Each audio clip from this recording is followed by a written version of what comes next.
Hello and welcome to this week's FBF News Recap, where I take a look back at last week's news and look forward to this week's new releases. Now, we've got a lot of things to go over this week because there's a big old list of new releases, so strap on in, here we go.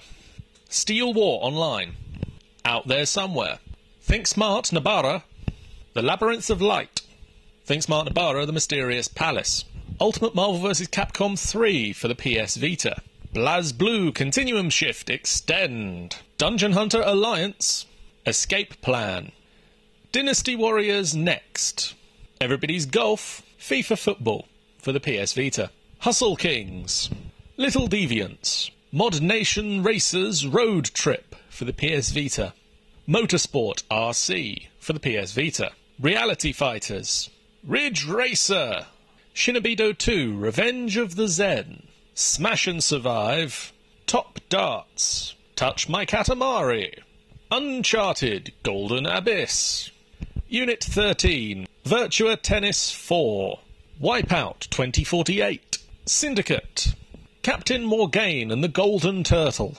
Emergency Ambulance Simulator, Hidden Mysteries Forbidden City, Premier Manager 2012, Pro Fishing 2012, The Last Story, Alan Wake, American Nightmare, and Underground Mining Simulator.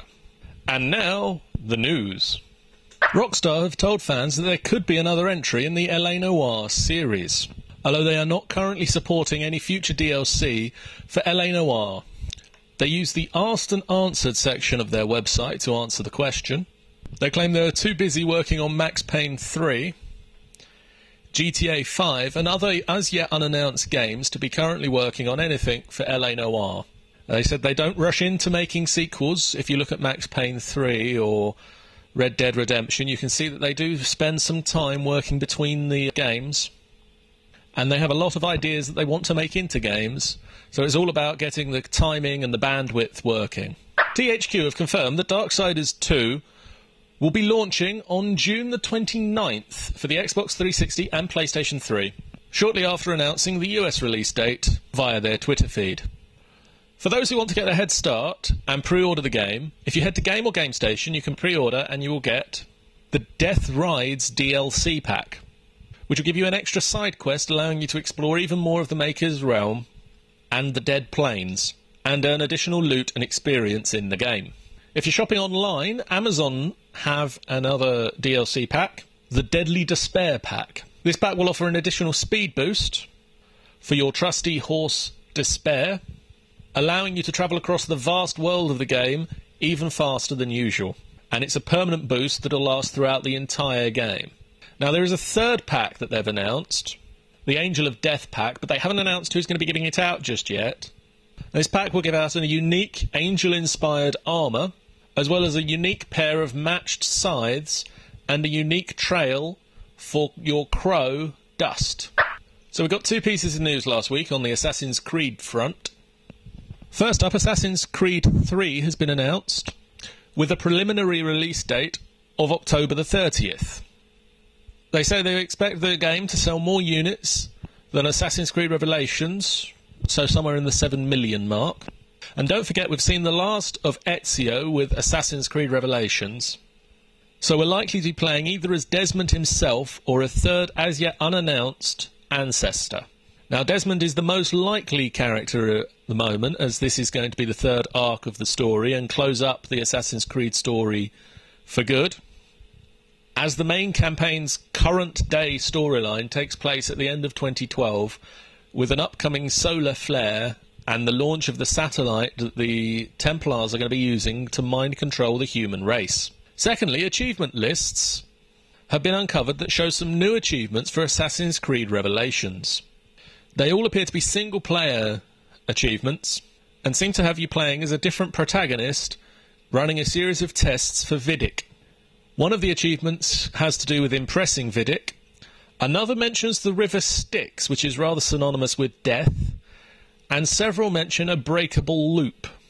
We're not entirely sure at the moment how these all connect together, but be sure that we will have our eyes peeled and our focus on the Animus to let you know as soon as we can. To form one of the final pillars of the advertising of upcoming space opera role-playing shooter classic game Mass Effect 3, BioWare are going to be launching several copies of the game into space on weather balloons. Now, these will be going up about a week before the official launch of the title from New York City, San Francisco, Berlin, Las Vegas, Paris, and London. And if you'd be lucky enough to find one of these copies when they fall back to Earth, you are more than encouraged to keep it and play through it. Each of the Orbital games will have a GPS tracker built in and will be followable from the Mass Effect 3 online website. On the site we have a new trailer for the game that launched on Sunday and aired during this week's episode of Walking Dead in America. So keep your eyes on the skies for a falling copy of the game. But beware, because Dan and I are planning to get out there with the FBF tornado-chasing jeep to hunt down our own copies of the game. So be warned, some of them are ours.